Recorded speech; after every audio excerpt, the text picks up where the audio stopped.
In other news, and in fact, this is a huge story elsewhere in the world as well. Heavy rain expected today and tomorrow across the country, while on Friday, we're told it may be relatively drier. The South African Weather Service has issued a yellow level 2 warning for severe thunderstorms.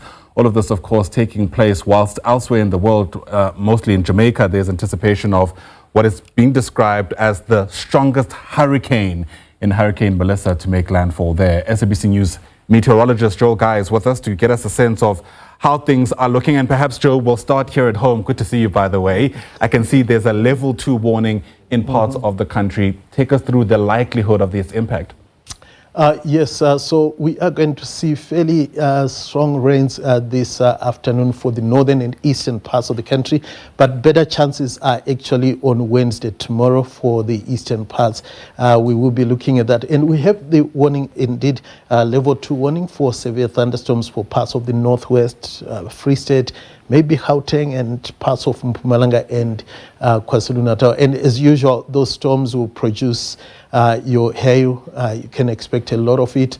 Excessive lightning, strong winds are also possible, and some areas might even see some heavy downpours. Yeah. Around this time, I suppose it's worth reminding our guests what kind of rainfall season we're anticipating. Often you and your colleagues speak of the La Nina and El Nino phenomenon. Sometimes we're somewhere in the middle. What's it looking like, at least for this holiday period, as we kind of look ahead to January, February, March next year? Yes, you rightly put it. We are currently in the middle of those two phenomena, right. So we call it a neutral phase, but we are slowly moving towards the La Nina. So what that means is that as we head into November, December, January, we should see above normal rainfall compared to what we normally see when the seasons are operating normally. Yeah, and we know what that means sometimes for the coastal regions like KZN, at least if the past is anything to go by. Before you give us the full weather update, Joe, we have to speak about what's happening along the Caribbean island. Hurricane Melissa, we're told, is now a Category 5 storm. It is the worst or the strongest to hit Jamaica, and what is considered the strongest this year in the world. Yeah, indeed. In fact, we already had 3 Category 5 hurricanes in the Atlantic Ocean, and for the Caribbean area, that is around Jamaica, Cuba, Bermuda, and Haiti.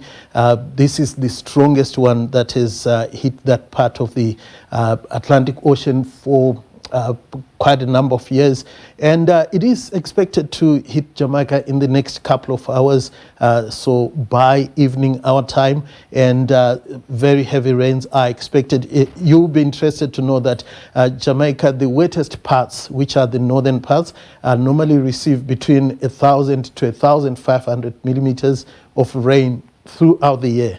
Now, they're going to be seeing up to 750 millimeters of rain in the next 24 hours. So that is almost half of what they experience in a year. And wind speeds are also going to be pretty strong, reaching 250 kilometers per hour, even gusting to 350 kilometers per hour. So that's going to be a lot of damage that can be expected for Jamaica for today. Then in the next 36 to 48 hours, the storm is going to sweep through eastern Cuba, and a lot of damage is also anticipated. It will weaken, however, as it gets into the Bahamas, but still some heavy rains expected for that part of the Caribbean. And you know, for people like us who work outside of your space, the first thing that comes to mind when we see storms like these, and they're described as the worst in several years, is this idea of climate change.